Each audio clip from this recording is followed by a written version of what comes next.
கடைசி பந்து வரைக்கும் பரபரப்பாகவும் த்ரில்லராகவும் போன இங்கிலாந்து நியூசிலாந்து அணியின் மிக முக்கியமான சூப்பர் எயிட் ஆட்டம். ஸோ இதன் காரணமாக இந்த ஆட்டத்தினுடைய ரிசல்ட் காரணமாக குரூப் டூ, அதாவது பாகிஸ்தான் அவங்க இருக்கிற அந்த குரூப் டூவின் பாயிண்ட்ஸ் டேபிள் பார்த்தீங்கன்னா தலைகளாகவும் உல்டாவாகவும் மாறி கம்ப்ளீட்டாக வெளியே போக இருந்த பாகிஸ்தான் அணி அவங்க திரும்பவும் இப்போ இந்த T20 வேர்ல்டு கப்பின் செமிஃபைனல் ரேஸுக்குள்ளே நுழைஞ்சிருக்காங்க. அதுவும் எந்த மாதிரி நுழைஞ்சிருக்காங்க அப்படின்னா, நம்ம இந்திய அணிக்கு எதிராக செமிஃபைனலில் பாகிஸ்தான் அவங்க மோதுற மாதிரியான வாய்ப்பு தற்போது உருவாகியிருக்கு. ஸோ அப்படி இன்னைக்கு நியூசிலாந்து இங்கிலாந்து அணி கடைசி பந்து வரைக்கும் பரபரப்பாக போன இந்த மேட்ச்சில் அப்படி என்னதான் சம்பவங்கள் நடந்துச்சு, ஜெயிக்க இருந்த நியூசிலாந்து அணி எப்படி தான் இந்த மேட்ச்சில் அவங்க தோல்வி அடைஞ்சாங்க, அதன் காரணமாக பாயிண்ட்ஸ் டேபிளில் உருவான அந்த மாற்றம் என்ன, உண்மையாகவே செமிஃபைனலில் நம்ம இந்தியா பாகிஸ்தான் ரெண்டு பேருமே மோதுறதுக்கான வாய்ப்புகள் இருக்கா அப்படிங்கிற முழு விவரம் எல்லாத்தையுமே இப்போ பார்த்துடலாம். இன்னைக்கு நியூசிலாந்து அணி கண்டிப்பாக ஜெயிச்சே ஆகணும், அப்போ தான் செமிஃபைனல்ஸ்க்கு உள்ள நுழைய முடியும் அப்படிங்கிற அந்த முக்கியமான மேட்சை இங்கிலாந்து அணிக்கு எதிராக பிரேமதாசா கிரிக்கெட் ஸ்டேடியத்தில் மோதிருந்தாங்க. ஸோ இந்த கிரவுண்ட் எப்படிப்பட்ட கிரவுண்ட் அப்படிங்கிறது நம்ம எல்லாருக்குமே தெரியும். ஏற்கனவே பாகிஸ்தான் கிட்ட பார்த்துருக்கோம். 150 160 அடிச்சிட்டா போதும், கண்டிப்பாக இந்த மேட்ச்சில் அந்த ரன்னை டிஃபெண்ட் பண்ணக்கூடிய ஒரு ஸ்கோராக இருக்கும் அப்படின்னு இந்த மைதானத்தின் ரெக்கார்டு பிரகாரம் இருக்குது. அதனால் டாஸ் ஜெயிச்ச ஜிம்பாவே அணி ஃபஸ்ட்டு நாங்களே பேட்டிங் பண்ணிக்கிறோம் அப்படிங்கிற முடிவை எடுத்தாங்க. ஜிம்பாவே அணி பக்கம் டிம் ஷெஃபர்டு, ஆலன் ரெண்டு பேருமே ஓப்பனர்களாக வராங்க. ரெண்டு பேருமே நல்ல துவக்கம் கொடுத்தாங்க. டிம் ஷெஃபர்டு பார்த்தீங்கன்னா 35 ரன் எடுத்தார். ஆலம் ஒரு 29 ரன் எடுத்தார். அதுக்கப்புறமா ரச்சின் ரவீந்திரா 11 ரன் மட்டுமே எடுத்தார். ஃபிலிப்ஸ் ஒரு 39, மார்க் கேம்ப் ஒரு 15. இப்படி எல்லாருமே வந்தவங்க எல்லாருமே கொஞ்சம் கொஞ்சம் அவங்களுடைய பங்குக்கு ஏதோ கொஞ்சம் ரன் எடுத்துட்டு அவுட் ஆகி போனாங்க. இதனால் நியூசிலாந்து அணி 20 ஓவருக்கு பெரிய ஸ்கோர் எடுக்க முடியல அப்படின்னா கூட இந்த மைதானத்தில் எவ்வளவு எடுத்தால் போதுமோ அப்படின்னு 159 ரன்கள் ஒரு சுமாரான ஸ்கோராக இருந்தாலும் இந்த மைதானத்தில் டிஃபெண்ட் பண்ணக்கூடிய ஸ்கோரை நியூசிலாந்து அணி எடுக்கிறாங்க. முக்கியமாக இந்த பிரேமதாசா கிரிக்கெட் ஸ்டேடியம் பெரிய கிரவுண்டு, பெரிய மைதானம் இது அப்படிங்கிறதால சிக்ஸர் அடிக்கிறது அவ்வளவு எளிதில் அடிக்கக்கூடிய விஷயம் கிடையாது. பவர் ஜென்ரேட் பண்ணி ஏறி அடித்தா சிக்ஸர் போகும். நின்ன இடத்துல இருந்தே பந்தை சிக்ஸர் அடித்தா கண்டிப்பாக போகாது, கேட்ச் தான் ஆகும். அதனால் 160 அப்படிங்கிற இந்த ரன்னை எடுக்கிறது கடினமான விஷயமாக தான் இங்கிலாந்து அணிக்கு இருக்க போகுது அப்படின்னு எல்லாருமே எதிர்பார்த்தாங்க.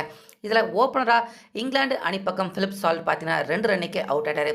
ஜாஷ் பட்லர் 2 பந்துக்கு டக் அவுட் ஆகி வெளியேறினார். இப்படி துவக்கத்திலேயே பொட்டுன்னு விக்கெட்டை இழந்த இங்கிலாந்து அணிக்கு ஹாரி ப்ரூக், அதுக்கப்புறமா ஜேக்கப் ரெண்டு பேருமே கொஞ்ச நேரம் நின்று பவர் பிளே முடிகிற வரைக்கும் டீசெண்டான பேட்டிங்கை வெளிப்படுத்தினாங்க. ஆனாலுமே ஹாரி ப்ரூக் கடந்த ஆட்டத்தில் செஞ்சுரி அடித்தார். இன்னைக்கு 26 ரன்லேயே அவுட் ஆயிட்டார். ஜேக்கப் ஒரு 21 ரன் எடுத்தார். அதுக்கப்புறமா டாம் கொஞ்ச நேரம் நின்று நிதானிச்சு விளையாண்டு ஒரு 33 ரன் எடுத்து கொடுத்தாரு. சாம் கரன் அவருடைய பங்குக்கு அவரும் 24 ரன்கள் எடுத்து கொடுத்தாரு. ஸோ இவங்க எல்லாருமே நல்லா பேட்டிங் பண்ணாங்க. ஆனாலுமே அவுட் ஆன விதம் எப்படி இருந்துச்சு அப்படின்னு பார்த்தீங்கன்னா, சிக்ஸர் அடிக்க ஆசைப்பட்டு நின்ன இடத்துல இருந்தே சிக்ஸர் அடிக்க ஆசைப்பட்டிருக்காங்க. சிக்ஸர் லைனில் கேட்சை கொடுத்து அவுட் ஆயிட்டாங்க.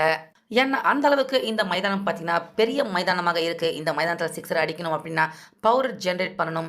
ஏறி சிக்ஸர் அடித்தா கண்டிப்பாக சிக்ஸர் போயிடும். அதை செய்யாமல் தவற விட்டதால் இங்கிலாந்து அணி அவங்களால இந்த ரன்னை சேசிங் பண்ணுறதுக்கு ரொம்பவே கடினமாக இருந்துச்சு, கஷ்டப்பட்டாங்க. இதனால் கடைசி 3 ஓவர் மிச்சம் இருக்குது. 3 ஓவருக்கு 44 ரன்கள் எடுக்க வேண்டிய நிலைமையில் இங்கிலாந்து அணி இருந்தாங்க. அப்போ வரைக்குமே கூட இந்த மேட்ச்சில் நியூசிலாந்து அணி அவங்க தான் ஜெயிக்க போகிறாங்க அப்படிங்கிற அந்த நிலைமை இந்த மேட்ச்சில் இருந்துச்சு. ஆனால் அந்த 18வது ஓவரை போட்ட பிலிப்ஸ் பார்த்தீங்கன்னா அவர் சரியாக லைன் அண்ட் லென்த்தை போடாமல் அவர் தவற விட்டதால் அந்த ஓவரில் வில்ஜாக் ஒரு சிக்ஸர், அஹமத் ஒரு சிக்ஸர் அடித்தார். அந்த ஒரே ஓவரில் பார்த்தீங்கன்னா கிட்டத்தட்ட 22 ரன்கள் வந்துடுச்சு. அப்படியே கம்ப்ளீட்டாக ப்ரெஷர் எல்லாமே டவுன் ஆகி போக கடைசி 2 ஓவருக்கு 21 ரன் மட்டுமே தேவைப்பட்டுச்சு. அந்த ஓவர்லேயுமே கிட்டத்தட்ட ஒரு 12-13 ரன்கள் எடுத்ததால் கடைசி ஓவருக்கு 5 ரன்கள் எடுத்தா வெற்றி அப்படின்னு கம்ப்ளீட்டாக மேட்ச் மாறி போயிடுச்சு. நியூசிலாந்து அணி தான் இந்த மேட்ச்சில் ஜெயிப்பாங்க அப்படின்னு எல்லாருமே நினச்சிக்கிட்டு இருந்தா கடைசி 3 ஓவரில் கம்ப்ளீட்டாக மொத்த மேட்சையுமே இங்கிலாந்து அணி அவங்க மாற்றி கடைசி ஓவரில் 5 ரன்கள் வெற்றியின் டார்கெட், அதையுமே இங்கிலாந்து அணி அவங்க அசால்ட்டாக அடித்து இந்த மேட்ச்சில் வெற்றி அடைஞ்சிருக்காங்க. ஸோ எப்படி வெற்றி அடைஞ்சிருக்காங்க அப்படின்னா, இந்த சூப்பர் 8ல் ஒரு தோல்வி கூட அடையாமல் இப்போ இங்கிலாந்து அணி டேபிள் டாப்பராக இங்கிலாந்து அணி 1வது இடத்துல செமிஃபைனல்ஸ்க்கு அவங்க குவாலிஃபை ஆயிட்டாங்க. அதே போல் இப்போ இருக்கிற இந்த குரூப் 2வில் அடுத்தபடியாக செமிஃபைனல்ஸ்க்கு நியூசிலாந்து இந்த மேட்ச்சில் ஜெயிச்சிருந்தா அவங்க வந்திருக்கலாம். ஸோ இந்த மேட்ச்சில் தோற்றுருக்கிறதால 3 புள்ளிகளோட நியூசிலாந்து அணி இருக்காங்க. நாளைக்கு ஸ்ரீலங்கா அணிக்கு எதிராக பாகிஸ்தான் அவங்க விளையாட போகிற மேட்ச் பாகிஸ்தானா இல்லை நியூசிலாந்தா யார் செமிஃபைனல்ஸ்க்கு போக போகிறாங்க அப்படிங்கிற முடிவை பண்ண போகிற ஒரு முக்கியமான ஆட்டமாக நாளைய ஆட்டமும் மாறியிருக்கு. முக்கியமாக பாகிஸ்தான் அவங்க செமிஃபைனல்ஸ்க்கு வரணும் அப்படின்னா அவங்களுக்கு ரன் ரேட் கம்மியாக இருக்குது. மேட்ச் ஜெயிக்கணும். அதுக்கப்புறமா நியூசிலாந்து அணியை விட ரன் ரேட் கம்மியாக இருக்குது. எவ்வளவு ரன் ரேட் அப்படின்னு எடுத்துக்கிட்டிங்கன்னா கிட்டத்தட்ட ஜெயிக்கணும், ரன் வித்தியாசத்தில் ஜெயிக்கணும் அப்படின்னா ஒரு 60-65 ரன் வித்தியாசத்தில் பாகிஸ்தான் ஜெயிக்கணும். அப்படி இல்லை ரன் சேசிங் பண்ணுறாங்க அப்படின்னா ஒரு 6-7 ஓவர் மிச்சம் இருக்கிறப்பவே டார்கெட்டை ரீச் பண்ணணும். அந்த மாதிரி நாளைக்கு ஸ்ரீலங்கா அணியை பாகிஸ்தான் வீழ்த்தினாங்கன்னா நியூசிலாந்து அணியை வெளியே அனுப்பிட்டு பாகிஸ்தான் அவங்க செமிஃபைனல்ஸ்க்கு உள்ள நுழையறதுக்கான அந்த கடைசி வாய்ப்பு இப்போ இன்றைக்கி இங்கிலாந்து ஜெயிச்சதால் பாகிஸ்தான் அணிக்கு தேடி வந்திருக்கு.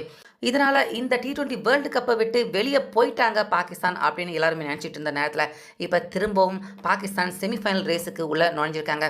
அதே போல் நம்ம இந்தியாவும் வெஸ்ட் இண்டீஸ் அணியை வீழ்த்துறாங்க. அதே போல் நாளைக்கு பாகிஸ்தான் அணியும் ஸ்ரீலங்காவை நல்ல ரன் ரேட் வித்தியாசத்தில் வீழ்த்துறாங்க அப்படின்னா நம்ம இந்தியாவும் பாகிஸ்தானும் இப்போ செமிஃபைனலில் இந்த T20 வேர்ல்டு கப்பில் மோதுறதுக்கான வாய்ப்பு இப்போ தானாக உருவாக ஆரம்பிச்சிருக்கு. அதுக்கு நாளைக்கு பாகிஸ்தான் அதிக ரன் ரேட்டில் ஜெயிக்கணும், நம்ம இந்தியா வெஸ்ட் இண்டீஸ் அணியை வீழ்த்தணும். இதில் நம்ம இந்தியா வெஸ்ட் இண்டீஸ் அணியை வீழ்த்துறது கொஞ்சம் ஈஸியான விஷயமாக இருந்தாலும் பாகிஸ்தான் அணி அவங்க ஸ்ரீலங்கா அணியை அதிக ரன் வித்தியாசத்தில் வீழ்த்துறதுக்கு கொஞ்சம் வாய்ப்புகள் இருக்குது அப்படின்னு சொல்கிறாங்க. ஏன்னா ஸ்ரீலங்கா இந்த தொடரை பொறுத்த வரைக்கும் மோசமாக தான் இது வரைக்கும் அவங்க விளையாண்டுக்கிட்டு இருக்காங்க. அதனால் ஸ்ரீலங்கா அணியை பாகிஸ்தான் அணி சில திட்டங்கள் போட்டு தூக்குனாங்கன்னா கண்டிப்பாக தூக்கிட்டு ஈஸியாக இந்த மேட்ச்சில் ஒரு நல்ல ரன் ரேட் வித்தியாசத்தில் பாகிஸ்தான் ஜெயிக்க முடியும் அப்படிங்கிறது தான் கிரிக்கெட் வல்லுநர்கள் அவங்களுடைய கருத்தாக இருக்குது. ஸோ செமிஃபைனல் இந்தியா பாகிஸ்தான் மோதிரம் அப்படின்னு நீங்கள் நினைக்கிறீங்களா?